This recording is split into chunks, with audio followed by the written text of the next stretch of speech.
And we shared that with all the parents going into summer. I don't do official summer reading, the high school level promotion thing for the parents, but there were some principal conversations, and I made sure to get out there and talk about what the kids have been encouraged to read over this summer. And then I used to be the elementary librarian at Cairo. I moved into the middle school, high school just 2 years ago.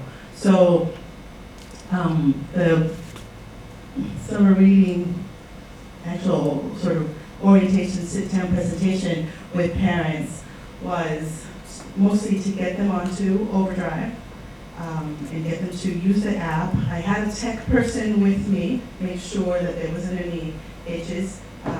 She's a Destiny super user, and so if there was any problems with the integration, she solved those.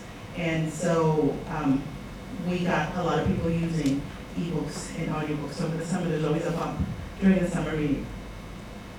Sometimes parents are not so happy with the kids reading on the screen, and so this helps to show them that it's not that bad. And then we do a summer reading challenge during the summer. Before the summer, and I just hate preparing reading lists. I'm sorry, but I just can't do it. I'd rather recommend books to you and to your family and to the child, just like a blanket reading list. So this year in particular, we just called our summer reading challenge "You're the Boss." So you choose what you're going to read, whatever format, whatever genre, whatever length, whatever anything, just read. And that was well received by the students, certainly. And it had several interesting conversations with parents who came in wanting to know, well, why was it so open-ended? Why couldn't, I recommend books at whatever letter reading level? And so it wasn't a sit-down presentation that I did with them, but it also helped spread the word about, so the selection, self-selection is so important for promoting literacy. And here are some partnerships that we have done that have included parents. I used to do a monthly, we were on trimesters, so I did it once a trimester. The middle school counselor and I would hold a book group. And the counseling department would buy multiple copies of some sort of book related to parenting or raising children. And we would have a number of parents, mainly mothers, read the book, and then we would meet once every trimester or whatever, and we would talk about the book. It worked well because we picked good books, accessible parenting books. And I was the high school librarian and a mother of kids at the school, and she was not married, did not have children, but she was the counselor, so they trusted her on that level. So our partnership was good. We were the right combination of people. And we would read different books, and then on tech issues, because it's so current and changes so quickly, we would read articles. But that was a very good partnership. And again, as I say, middle school parents, the change at CAC, particularly between the permissions between grade 5 and grade 6, just changed so much. The parents were lost and they needed guidance, and so they were happy to receive it. So this book here, The Art of Screen Time, is a newish book. It's written by a parent who is actually, she writes for Wired magazine, I believe. And you remember those exit tickets we talked to you about at the beginning? Well, one of the things that they most chose to have more information on was this screen time. So I'll be working with the middle school counselor and hopefully the elementary school council to schedule some meetings with the parents. Now this book it's got a lot, so we have to break it down a little bit. It's all about balance, and the one thing I like a lot about it is that it puts it on the parents. They really, the parents are the ones who have to monitor screen use and model screen use, because very often they want the school to impose limits, and it really is a parent issue. The title, you can't really see it, it's called The Art of Screen Time. It's by Anya Kamenetz. Kamenetz.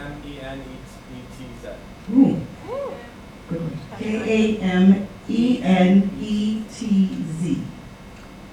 And there's lots of books now about screen time, and used. But this is the one that I've just read recently, and like I said, I really liked that it put the burden on the parents.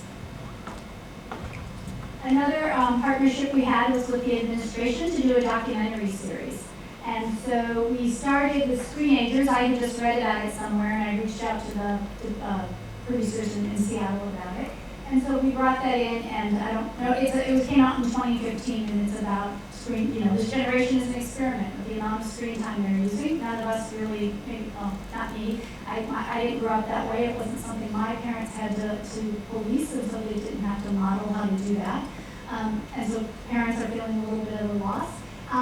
And so we just paid for 2 screenings, and it was so well attended we had to extend it for 2 more screenings. And so the administration helped us, and the PTO or the PTA by helping us pay for it, and also helping with promotion. And then we also partnered with the counselors to do a talkback session, because it's just not a movie you can just show and then walk away. The parents wanted to discuss how the school does this, or how the school does that, or what does someone recommend. So we have the counselors, and there's guides for all of this. The people who do the movie, indie flicks, they have talkback guides and parent guides. It comes with a lot of information. And then our head of school was interested in showing a film called Most Likely to Succeed about High Tech High in California. And so then we just kind of dreamt up this documentary series because he was impressed with how well parents attended screenagers and realized that there's a desire to see interesting documentaries related to children and education. So we showed that, and that was very well attended. And then the screenagers, people have made a new one called Angst. I guess it's 2 years old at this point. It's about anxiety and the high levels of anxiety that students are experiencing. They're all films, yeah. We did not end up showing Angst. Some people on the administration felt that maybe it would create Angst. Others of us felt like, no, it's already there, let's just name it. Our school showed it very recently, but I don't yet know what the feedback is on that one. Okay. But it was a screening for parents. For parents. I was there. Our school did too. We mirrored you. We did screenagers last year. We did X this year, and that moment where the kid sees Phelps, that first moment, like everybody lost it. It's phenomenal. So you thought Angst was good for you? Angst is phenomenal. Yeah. Everybody. Yeah, Although we felt that way. The short version is better. The longer version is an extra 10 minutes, and it's kind of a waste of 10 minutes. Okay. So the short version is better. Okay. Yeah, so it's about stress. It's been a year since I've seen it. It's about stress and anxiety, right? And what our students are doing. When you show a film to the whole school, do you have to pay like a user fee? Yeah, I think at the time, How much- screenagers was this was 3 years ago, was $400 for 2 screenings. But they also highly recommend that you charge a little admissions fee, and then you can reduce your costs. They have it, it's all written out on how to do it. And I just thought it was easier to go back to the PTA and charge tickets. So I took that. That to me was easy. So the PTA, so the PTA paid for it? They paid for half and I paid for half at the time. Our library budget paid for half. So who did you write in order to get permission? The company that produces screenagers and Angst is called Indie Flicks. INDI, FLIX. I think the woman's name is Ann something. She's on it. She'll write you right back. Just Google it. There's trailers on YouTube if you want to advertise it. You can advertise it via their trailers. We have a motion picture license agreement. A lot of the schools in Singapore have it. I wonder if that would cover it. We paid. It may not. It's a very independent little thing, so it may or may not. I tried really hard to get that. I know that the answer is no. Yeah, but they told you that it Didn't matter. Like you're shaking So it was just, we kind of stumbled into it, but it ended up, this whole kind of documentary series ended up being a really nice parent partnership. And then after screenagers, Then one of our sessions after that was all about social media apps that the kids were using, and she had a teenager at the time, and so she got the skinny on all the apps. It was really good, and we had a lot of parents for that. Yeah. Yeah, there are a lot, they're always one app ahead of us, right? And so that was good. I pulled my kids, and I knew my kids weren't telling me everything. So I went to the other kids in the library who I had a relationship with, and I found out about their apps. So that was back when Whisper, remember Whisper? Or you could write anonymous things about kids in your school. Yeah, that's it. Didn't want it. But there was a Middle East version that had it. And then, as many of you do, we have volunteers. So we have volunteers, and in fact, these two lovely ladies volunteer at the library, and their job that day that they came was to pose for pictures for this.